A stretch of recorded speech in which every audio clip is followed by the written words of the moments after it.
Hello and welcome to Hibs Talk. I'm your host as always, Gavin. Joining me today is Steven and Stuart. Hi. And also Steven, but you might know him as Murray Minter 75. How you doing? I'm not bad, guys. How are you? Yeah, good. We've got a bit of a conundrum with the two Stevens today, so I think we'll just have to go for Steven and then Murray and Stuart. So, we'll go with that. So we'll crack on with the news today, and we're going to start with Brandon Barker. He's been saying a few things to the media. He's been saying about his time at Hibs this season, there's no better place than here. I've loved it, and the boys I've met have been great, and it's a bit sad that my time at Hibs are coming to an end. He was asked about the possibility of coming back, and he's went on to say, I'd love to come back. This is a great club with a great team, and what we've done here this year has been phenomenal. And now we have 3 more games to wrap it all up. Stephen, start with you. What's your thoughts been on Brandon Barker's time at Hibs? Quite iffy.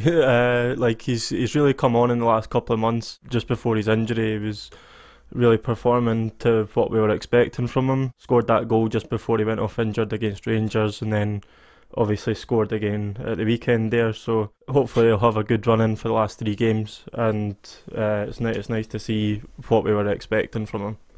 And Murray, do you think there's a chance we will see him back at next season? And do you think if we do, is it most likely to be another loan?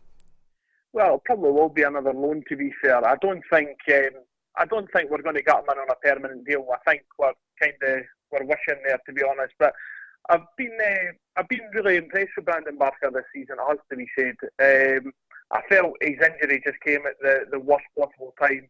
He was getting into a wee bit of a game and a good bit of fun. And obviously the injury didn't help, but he showed there on Saturday against Kilmarnock what an effective player he can be, especially coming off the bench.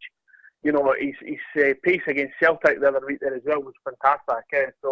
The way he kind of took on Boyata and kind of done a dribble around him, I think it was Boyata anyway, and sort of made him look a bit silly. It was Yeah. I think it will be another one. I'm being honest, I'd be delighted if we got him back in on another season-long loan, to be honest. I think it'd be a really good bit of business by us. And Stuart, it's good to see him focusing on the last 3 games, especially after coming back from injury. Rather than concentrating himself, he's concentrating on the last 3 games and focused towards the fight for second place. Yeah, as the guy said, I think, I really do. I think that he'll be back next season, and he's done well coming back. I'm actually surprised that he came back so early. That looks, it shows you how fit he is, because some guys would have took, maybe double that time. Yeah. But he's came back, and I think that we'll get him back just as Murray says there now. I think we'll get him back next year, because he'll have to. He's not going to get his game at Man City. Mm-hmm. So he's going to have to go on loan somewhere, and just like Scotty Allen, he's fitting in at Hibs. So here's hoping he comes back. And I think this speaks for you're saying he's fitting in there.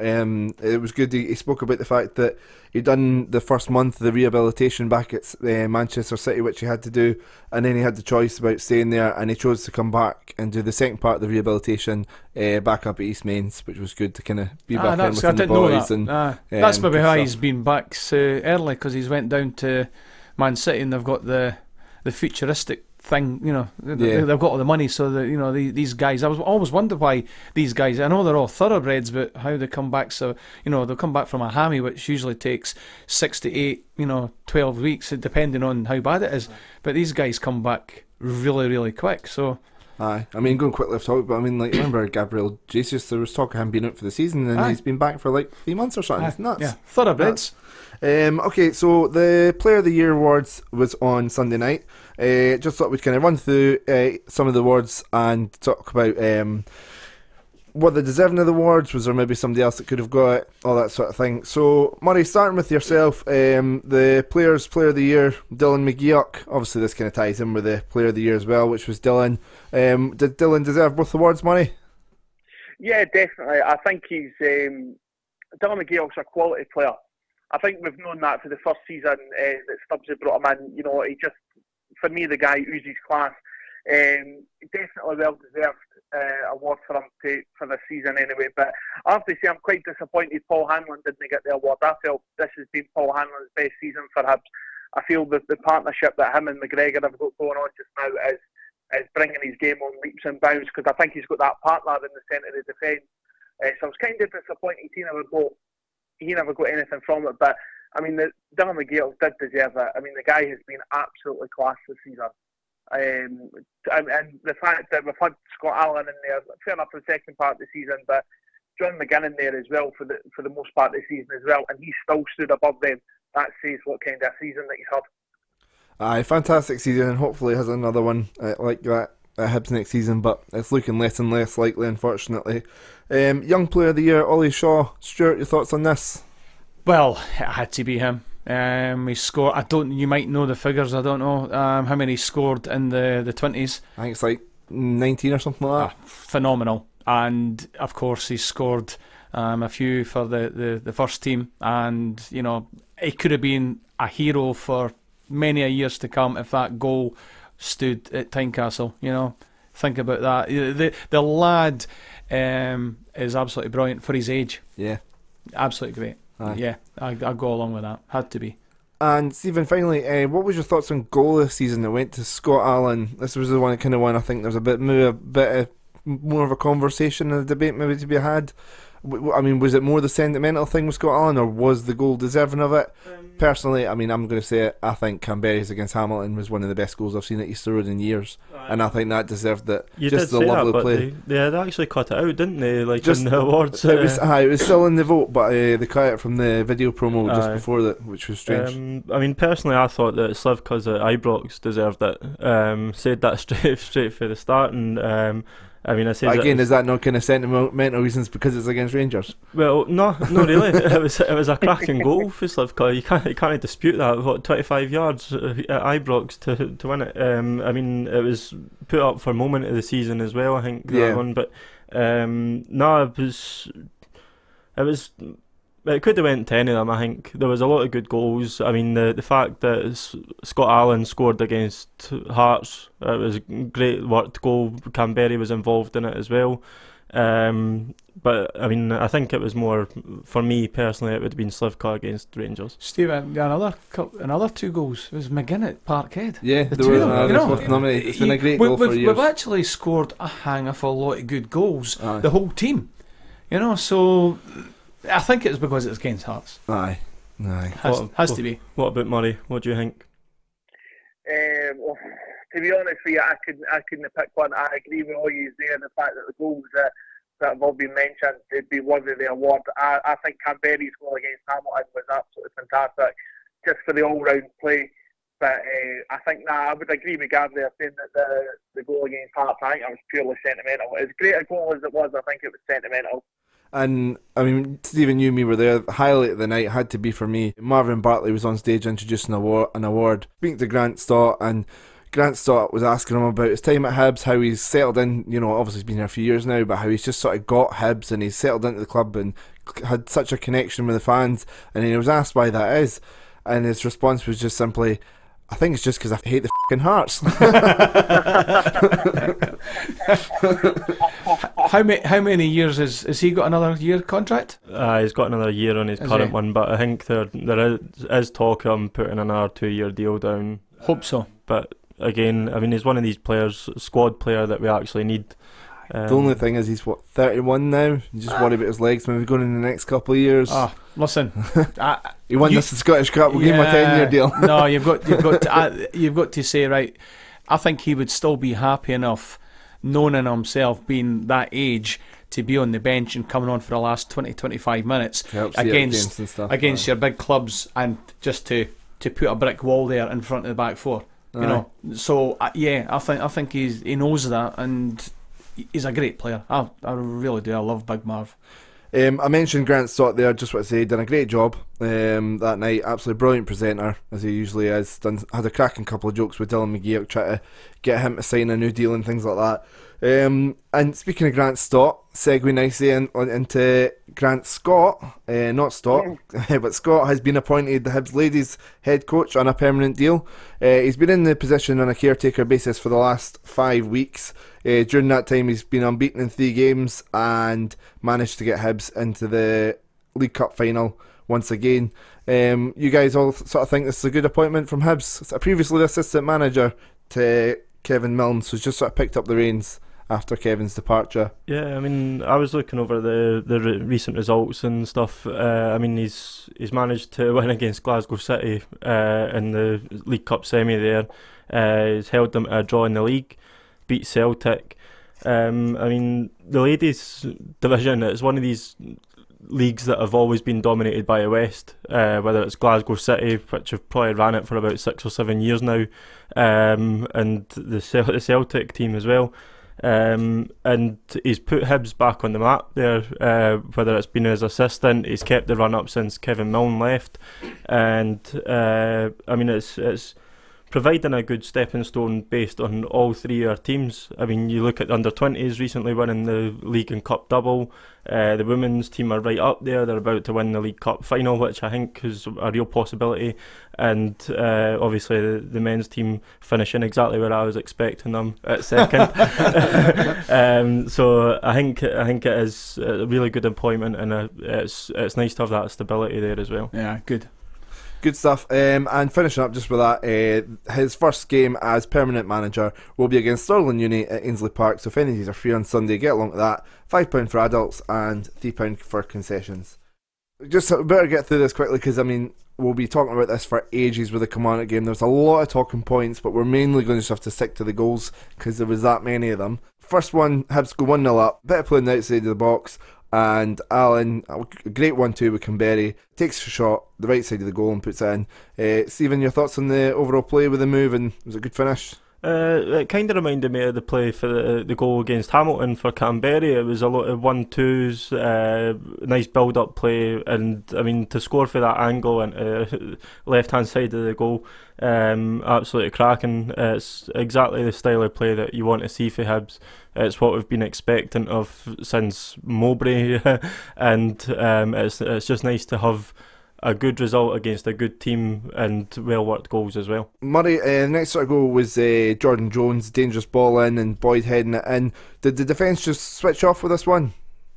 Yeah, I think so. I mean, my first instinct when I was at the game was I thought he was offside. I was screaming for offside when I was at the game, but I came home, reviewed it and everything, and it's actually brilliant striking play by Chris Boyd just to go stand behind the two centre halves, and it was a great header. But yeah, I have to say that was probably the one goal out of them all that was really poorly defended, from Hibs' point of view anyway. And I was reading through the notes and I seen that Steve Clarke was sent to the stand. What happened there? Yeah, he was complaining to the referee for the penalty. Right. The penalty that, well, it actually looked like a penalty, but he was complaining, and they just told him at half time, away you go. That was it. Fair enough. Yeah. Okay, so Stuart, Hibs got the lead back. McGinn had been playing a lot of diagonal balls during the game and they weren't coming off, and then this one did. Whitaker, of all people. Lovely finish. Was he lucky still to be in the park? I mean, there's a lot of people were quite frustrated with his overall play and might be hooked. No. Was he? You've got to remember, Kilmarnock are a stuffy side, and you know, Whitaker was just, you know, he's been put in a position that he's never played a lot of. He's playing in the middle of the park because McGeoch's not been there. And listen, I don't know why he was up there, but he took it fantastic. Yeah. I thought it was what a goal. Any striker would be glad of that. Aye. So no, first time as well. Never even thought about it. Bang in the back of the net. No, unless that was the touching in it. Well, it just miscontrolled it into the bottom corner. No, if you look at that, he knew where he was putting it. No, great goal. I like what he and I like him where he is in that position. He doesn't have the legs for full back anymore. He never had it years ago. Yeah. He was never a right back. And we've all we all knew that. And you know, you can go about, you know, he played for Scotland there as well. He's like a Hutton. They can go forward, but they can't come back. Killie equalised again then, Steven. Jordan Jones again given space, beats Effie quite easily, and it's a great ball in, and Finlay with too much space. Why do we keep it on standing off Jones? I mean, this is twice in this game, and then obviously the last game at Rugby Park where he scored the screamer. I think it was a Whitaker was just sort of standing off him, and then he pinged it. Why do we keep on giving him so much space? I was watching the highlights this morning actually as well, and I mean, looking at Jordan Jones, I mean, you've got to put it down to his ability as well. Like, I mean, he's got that ability to step around the player, and I mean, Ambrose, he maybe gave him about 2 yards, and when the space of 2 touches, he was round the back of Ambrose and put in that ball for Finlay. It's a question of, like, I mean, there was too much space in the front of the 6-yard box for a start. So if somebody was there, then they could have got rid of the ball. But again, I mean, you've got to give some credit to Jones as well. I mean, his play all season's been outstanding, and I mean, I've rated him for the first kick of the ball, and especially the game against Kilmarnock at Rugby Park, where he scored that goal as well. I think it was McGinn that let him slide on that one. But I mean, there's you can point the blame at a number of things, but at the end of the day, it was a cracking ball, and he done the work himself to get around Ambrose. And next up, we went got our lead back again. Corner comes in, it's knocked away. Boyle kind of holds up the ball, plays it back to McGinn. Another diagonal ball in. This time with his right foot, and it's a great touch and finish from McLaren. Murray, what's your thoughts on McLaren? Do we really need to make sure we're keeping him now that he's really starting to find his form in front of goal? Yeah, definitely. I think McLaren and Canberra, the fact that these guys have started, I think it's 12 or 13 games for Hibs, have yet to be beaten. You know, when the two of them have started together, you can see what the two of them actually bring to the first team. You know, McLaren tends to drift in and out of games, but when he's in the game, that's the times that he's actually more likely to score. And it was the same case against Celtic last week. It was the same case against Kilmarnock. You know, he didn't do a lot during the game, but he was there to put the ball away. So him and Flo have just seemed to have that wee bit of a partnership, that understanding going on. And to be honest, I've not seen a strike partnership as good as that since a way back that we had Gary O'Connor and Derek Riordan. The two of them just knew where one another were. So these two, for me, I think we've got to get in on permanent deals in the summer. I definitely think we need to keep these two guys for sure. Especially with a full pre-season under the belt as well. They could only get better. So yeah, both still a very decent age. I mean, Canberra's 22, McLaren's 25, 26. So aye, something like that. So yeah, I mean, both really good ages, both linking up well. Full pre-season could be really good.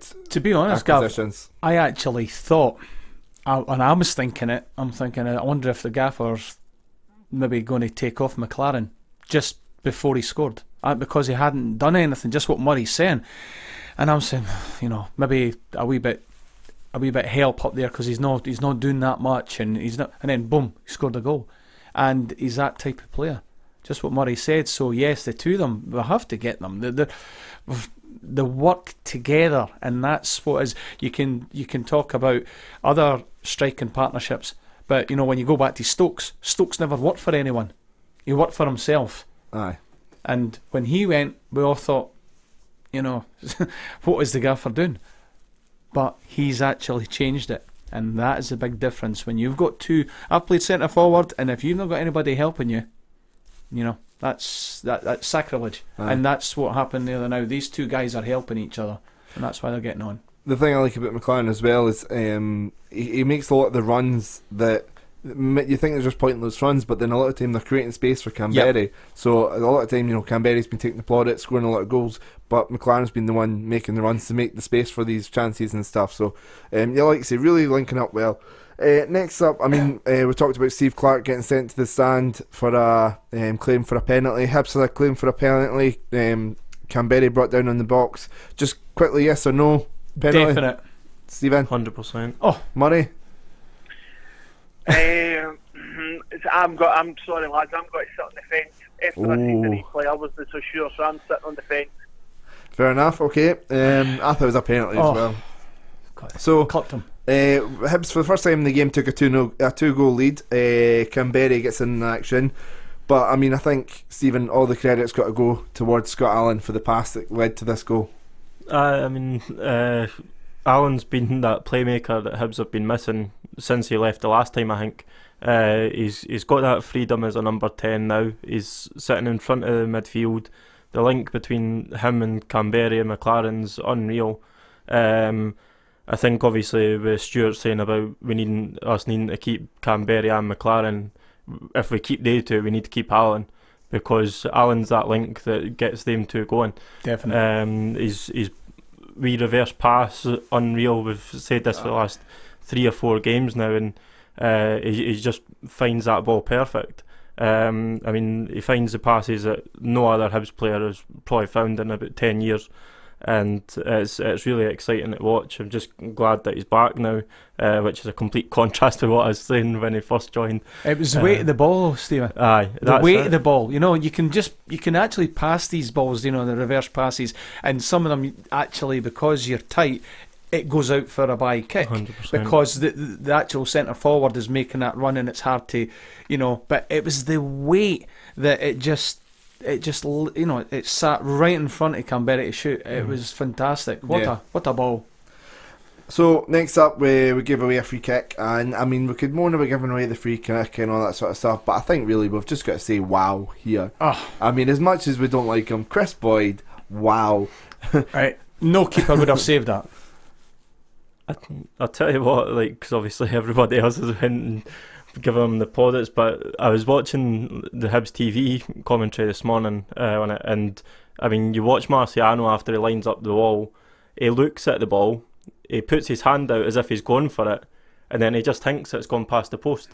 Like, I mean, fair enough, it was pretty much unsavable. Like, it was just inside the post, can't deny that. Cracking ball, but if he made an effort, like, he just seemed to make that decision at the last minute to leave it, and it looked as though he had lined up his wall perfect. He had the position there, and he just let it go. Did you notice? I never watched it again, but I've seen the replay. I've seen him just before Boyd struck it. But did you see Marciano? He was upset at the wall, and he was shouting at them, and it's as if they weren't listening to what he was commanding, and then he just sort of shook his head and with his glove went like that. No, I've seen that, and then the next thing, boom, it was in the back of net. So I'm thinking, was the wall correct in how he wanted it? I don't know, but he was definitely shouting at them, and then the next thing, the referee was just blowing the whistle, and I think he got caught, but it was a strike and a half. If that was Ronaldo, we'd be talking about it. You know, they would have. No bad for 34-year-old. That's his Fat Ronaldo. Aye, 23rd goal of the season, 18th in the league. And Murray, I mean, Killie had the ball in the back of the net again, worrying time for us.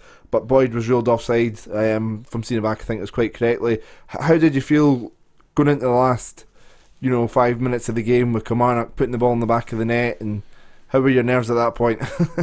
Well, put this, I didn't have any fingernails left, put it that way. No, I mean, I was always confident that we were going to hold on.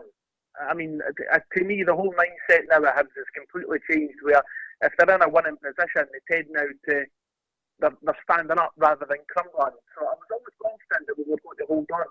But I mean, when I seen the ball going in the net, my heart was in my boots, to be honest. I mean, it was unbelievable, and I was so happy when I seen the flag go up. Now, I thought at the time, nah, there's no way that he's offside. I didn't think he was offside. Came home, saw it again. I mean, it was the correct decision. But I mean, to me, that's the kind of scares that we need. I didn't say, I'm not saying I want them to happen very often, but the scares that we are getting in games now is actually booting us up the backside to say, like, come on, we have, especially if we've started a game really well, we have to now, we've had the scare, let's just get playing now. And, we tend to have that attitude now, where we're starting slowly, but then going into games going into later on in the half quite quick, and then when we're started, we tend not to stop. So, no, I was always confident that we were going to see it out. But yeah, I didn't have any fingernails left by the end of the game. Do you guys not think that we switch off at the back a wee bit? I think there was 2, possibly 3 of these goals at Kilmarnock. They were standing still, no talking to each other, and I think that, see, we could have hammered Kilmarnock. It could have been a 5-1, whatever. But these goals could have been, knocked out, because they're awful close to Marciano. I think it's maybe him to push them out. Mm-hmm. They're awful static. That one that you were saying that the Jones put a great ball over, that was the one that Marciano had done a dive, and I thought, I thought he was going to get it or whatever. That was maybe, I think, the second. Mm-hmm.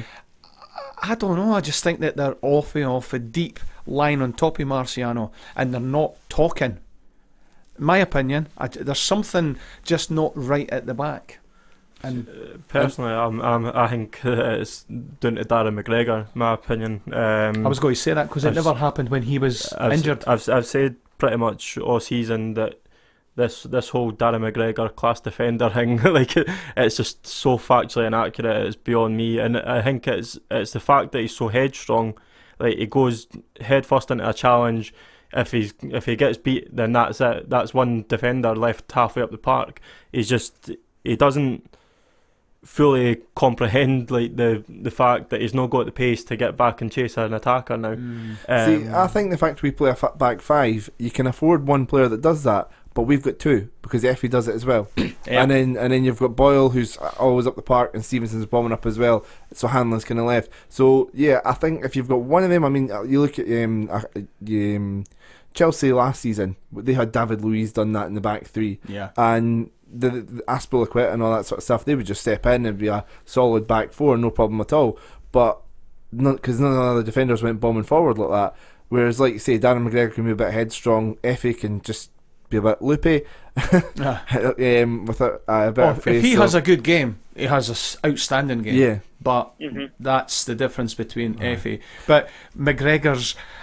He's a great... I really do like McGregor, but I think that this season's not been the best for him. I don't think it's been the best, but there's something just at the back. If you watch it back, they're awful deep on top of the keeper at times. And Marciano doesn't...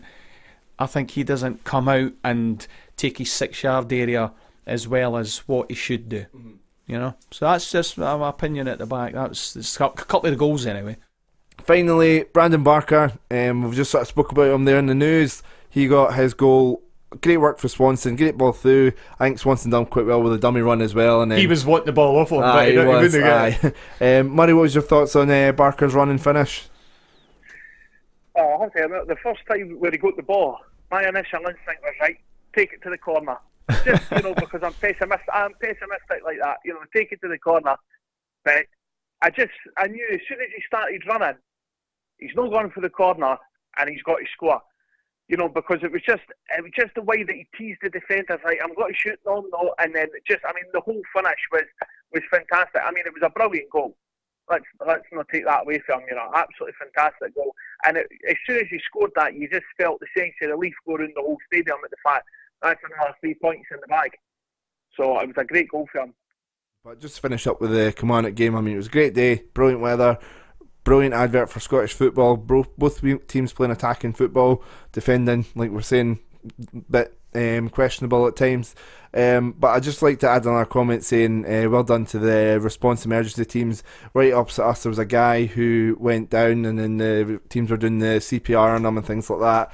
And then the news sort of came out that he's alright and that he's recovering in hospital and things like that. So just well done to the emergency team for kind of responding so well.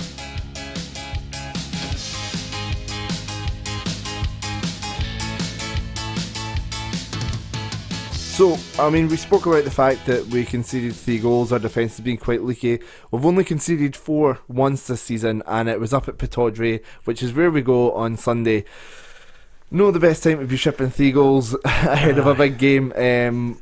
So, I mean, Aberdeen are currently 3 points ahead of us. They've got a goal difference of plus 18, we've got a goal difference of plus 17. However, we've scored more goals, so a 1-0 win would be enough to put us above them.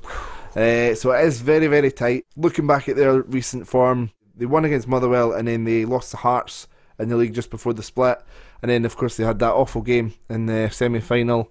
Back-to-back wins since the split with Killie away and Hearts at home. What's your guys' thoughts been on Aberdeen's recent form?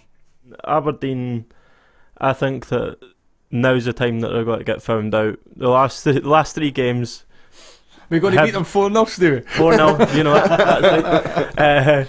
No, I genuinely think that these last 3 games are going to put Aberdeen right to the test now. I mean, McInnes, he had the Scottish Cup, that was all he could really play for this season.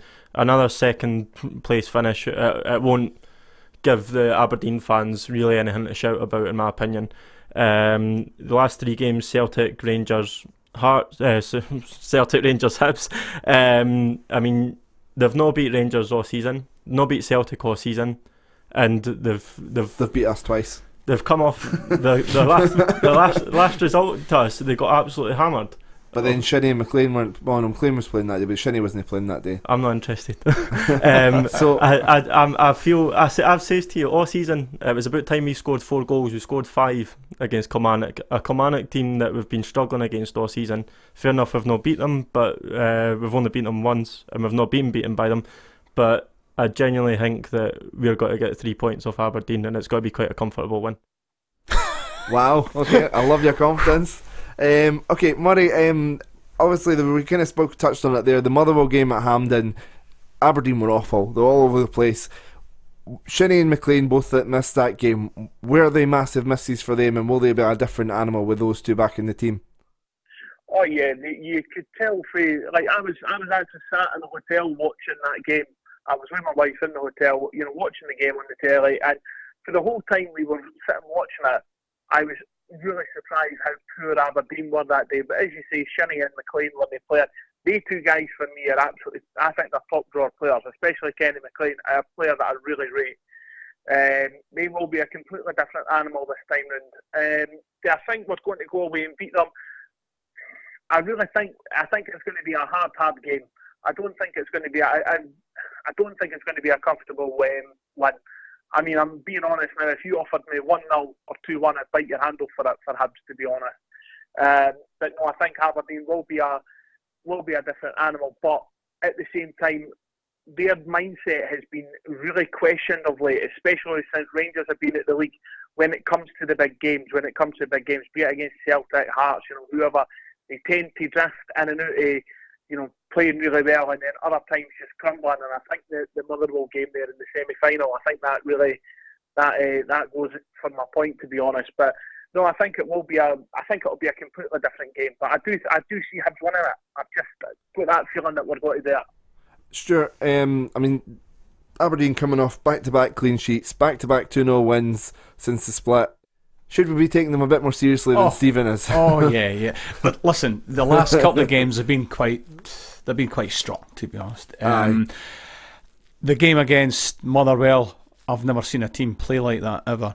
And first of all, Murray, that's very romantic, taking the missus away to a hotel and watching Motherwell Aberdeen game. If it was the Hibs, I would say right, okay, but they two.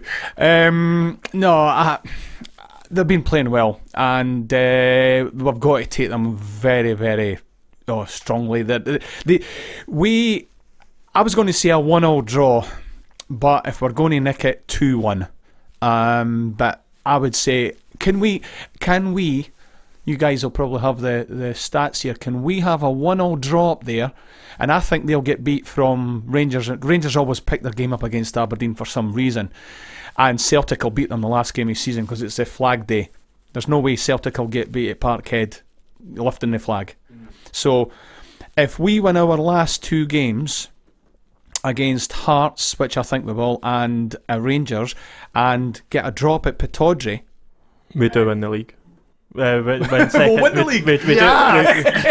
We do finish second. Right. We do finish second. Right, we'll finish second on goal difference because they'll get beat and we'll win, so there could be a switchy. Well, if they lost their last 2 games against Rangers and Celtic, and we won our last 2 games after a draw, then we'd finish 3 points above them. Right. Well, I think it'll be a drop at Pittodrie. I just think that the two of us have had we've been close over the season, and I think a wee draw up there will do. I think if Neil Lennon, if you could give him a draw up there, take a point and get back down the road, I think he would bite your arm off. That means we've got to get a win at Tynecastle, which I do not hesitate. Under the lights, don't know. Under the lights, we will beat them. I genuinely could see Hearts losing every single game after the split, but beating us. But that's the thing is, the young laddies came out that Moore came out in the papers and said that it's been installed in him since he was 10, 11-year-old, being at Hearts. He's been there since a wee boy, and he says doesn't matter who you get beat from, don't get beat from Hibs. Now, ridiculous, but we, as a team, are miles ahead of them. And that game, did you watch that game against Aberdeen? Hearts Aberdeen. Right, okay, we'll come back to preview Hearts a bit more next week, and hopefully that is happening. Well, you check. We'll get a bit on that. You check the last podcast that I've been on, and what I've said to you. You've been good with your predictions. My predictions were spot on, every one of them. So last thing about the Aberdeen game, Dylan McGeoch. Sorry, this was a bit of news, but I thought I'd leave it for the Aberdeen game. He will have the final say whether he wears a mask for the game. He missed the last game due to a facial injury, and they're looking into the possibility of wearing a mask. But he'll have the final say whether he feels comfortable or not, and whether he misses out the game. But I think Neil Lennon's instilled that hard man in Dylan McGeoch. I can see him playing. I can envisage him with a mask on. Should be a Batman mask. Okay. One more bit of news, I guess, is the fact that we've now sold out our allocation for Aberdeen. We've sold out our allocation for Tynecastle, and we've sold out our allocation for the final game of the season against Rangers, obviously with the split stand. Bit of news breaking. I mean, that could be quite interesting in the game. Do you think there could be a Steven Gerrard in the stands watching on, or do you think he could be even in the dugout? I hope he is. And then I hope he decides that he's made a stupid mistake, because after they had sacked Murty yesterday, literally the best piece of news was listening to Gerrard during the Champions League thing last night saying, I've had positive talks with Rangers. I mean, how anybody could have positive talks with that club is beyond me. And true. I swear to God, it's the biggest mistake of his managerial career if that's where he wants to start off. So, I mean, Murray, this is quite an interesting thing about Gerrard potentially coming up. So, I mean, looking at there's similarities with Brendan Rodgers, obviously the Liverpool and things like that. So, I mean, what impact do you think Brendan Rodgers has had on Scottish football as a whole? Brendan, see, I don't know, because I mean, I think Brendan Rodgers plays a great style of football. And listen, my English team's Liverpool as well, right? So I've watched both sides of the coin. Because I had Liverpool playing fantastic football that season where they finished second, and I see a lot of similarities in that the Celtic team to that Liverpool team. They do play at times with no fear, but unfortunately, when you're managing a team like Celtic, you have to know that you have to be a cut above everybody else. And yeah, I know teams like Hibs and everything like that. They're no far. In my eyes, I don't think we're far off. Really putting together a real title charge, and I think that's what Lenny's going to be doing next season. But Brendan Rodgers is a good manager. Let's not beat about the bush there. Will he stay at Celtic for them to get 10 in a row? I think that's probably what he's aiming for. But I heard the other day that he's been linked for the Arsenal job. To be quite honest with you, I don't think he's going to go for that, because again, Arsenal fans are wanting a big name appointment after Arsene Wenger. They're not going to want Brendan Rodgers. I don't see a lot of teams, bar Celtic, wanting Brendan Rodgers just now. So, I don't know. But, I mean, we'll just have to wait and see how that kind of goes. But, yeah, I mean, the guy has been positive for Scottish football, I think, anyway. Steven, I mean, has he had an impact on other teams as well in terms of what other teams can attract to the league? I don't necessarily think so, to be honest. I mean, you look at Stephen Crocker at Dundee. Would he still be at Dundee? I think he would be at Dundee, because... So Brendan Rodgers, do you think he's made Scottish football more sexy to people down south or anything like that? No. You look at Stevie Clark coming up. He brought up Yusuf Malumbu. It was him that brought up Malumbu, not Brendan Rodgers. So you don't think the opportunity to come up against Brendan Rodgers, things like that, split apart? No chance. Do we give more credit to Chris Sutton in that for their BT coverage then? No, I think it's the fact that you look at all the players that have come up from English football, the players that aren't going to make it down there anymore. Like Steve Colker's not got to go back down to an English team and perform to the level he did. He failed when he went to Liverpool. Was there not a Denmark team apparently bid $2.5 million for him or something? Copenhagen. Like that? Yeah, look at Liam Henderson at Barry. Right? I mean, I wouldn't say that Brendan Rodgers is attracting more. You look at, I think it's the league as a whole, and the fact that Malumbu's come up for Steve Clark because he knows him well. Neil Lennon, I mean, he'd be just as big an attraction as Brendan Rodgers, in my opinion. No, I'd go with that. Neil Lennon's brought Effie Ambrose. You know, we would never have got Effie Ambrose at Easter Road. I know he's a bomb scare. Never Sometimes got Stokes back. we would never got Stokes back. He has got his contacts. It's like every other manager. It's like if you're working in the bank and you want to restructure the guys underneath you. Mm-hmm. They all come to you.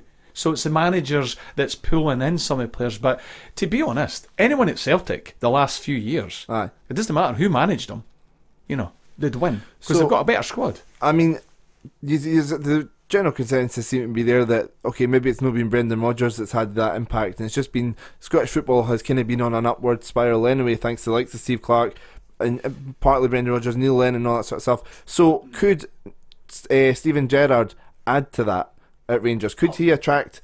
He'll add the players, but what type of players can Rangers afford? They're not like Celtic. They've not got a £70 million war chest apparently. It's actually buried somewhere. No, he'll bring some players, but there'll be players that are not, they've maybe went down to Championship. They're giving themselves a wee bit of. It's not going to be like Graham Souness, like bringing in the English squad, because the money's not here.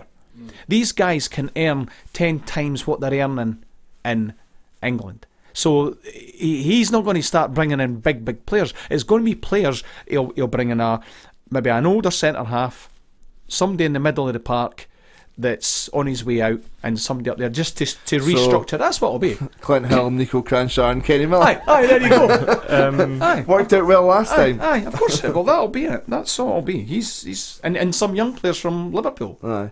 I mean, Murray, you were obviously talked about in the past as well, during the transfer window and stuff, about Louis Moult and that being linked with Hibs. I mean, he went down to Preston purely for the monetary value.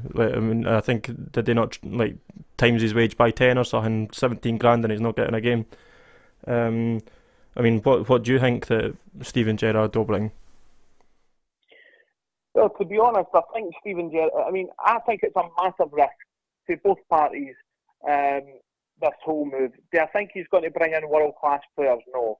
Do I think he's going to bring in a player that is going to do well for Rangers? To be quite honest, I hope not. But I agree with what one of the lads was saying there. I think it's all going to be the young players for Liverpool who are coming up, expecting to get first-team football, and then when they get that, they're going to realise, oh, well, hang on a minute here, this is completely a different world.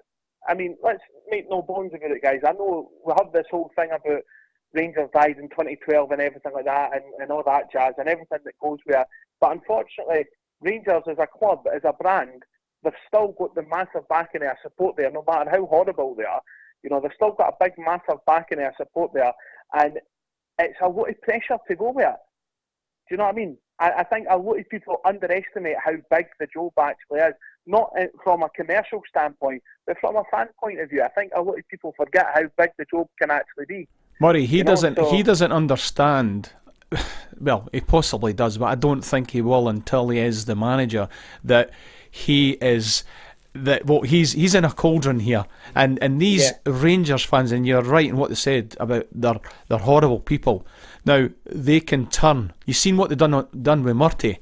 That guy, I felt sorry for that laddie. I know this is a Hibs talk, but honestly, that guy came in from the under-20s to steady the ship to the end of the season. And was doing a good job with under-20s, and now he's been sacked and doesn't have a job. Because of the players turned on him. Do us a favour and take the manager's job, and you're not getting your under-20s job back. Yeah, and just get rid of the guy. Now, I feel sorry for the lad, even though he was working for Rangers. Apart from that... we're talking about, first of all, the question you asked, Gav. Getting back to the question, Gerrard, he won't be in the dugout because he would have to sign to be in the dugout. Do you not think he will? No, because he would have to sign a deal and be the Rangers manager. You just can't go into you've got to be on the actual sheet to to. That's what I mean. Do you not think he'll come in and take the last 3 games? No. Listen, he's not what to take the brunt of that. Jimmy Nicholl's taking him. Do you think? Nah, the says Jimmy Nicholl and Johansson. Aye, Johansson. They're which I think is brilliant for Hibs because they're going to be playing the long ball, and that's it. But getting back, Gerrard will be maybe in the stand, as you were asking. He might be in the stand watching it, But that'll be it. He'll be saying, I'm keeping away from him, and then he's got all pre-season to work on his players, because he's not want to take the brunt of three games. Right. They could get beat every game, and then the next He's time off to a bad start. No. He'll come in pre-season and do Start with his own team. Yes, aye. So Fair enough. we'll hump them at Easter Road, and he can watch, as Stevie says. I have to say, hopefully Johansson's caretaker manager career is as good as his Hibs career was. Yes. Not very good. No, that's good. Okay.